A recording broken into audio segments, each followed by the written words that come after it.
del cel, entonces un poco me olvidó. Entonces, bueno, terminé de cocinar el cubo, pero lo que pasa es que por la parte de abajo se me estaba quemando y no me estaba dando cuenta porque estaba arreglando lo que estaba pasando. Ya esta parte está quemada, ¿verdad?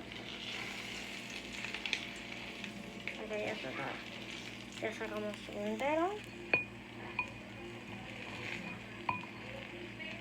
Bien crujiente.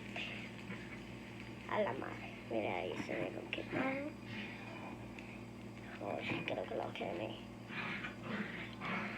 Oh, bueno, al comer rico, al menos. Y todo lo que usamos y lo que está sucio, hay que ponerlo. Espera, está todo sucio ya. Y no lo podemos hacer. Gelatino. Se dolió. Esto, hay que tener mucho cuidado con esto. Y lo que no son los están haciendo donde te lo van a dar el cuchillo con mucho cuidado.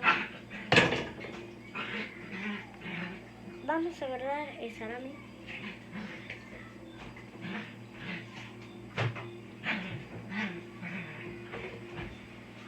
Se me olvidó decirles que también tengo jugo de naranja.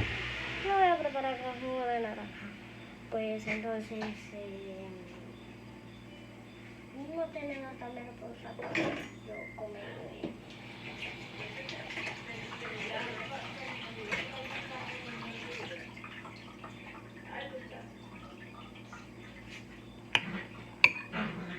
Bueno, ahora vamos a guardar esto, obviamente. Bueno.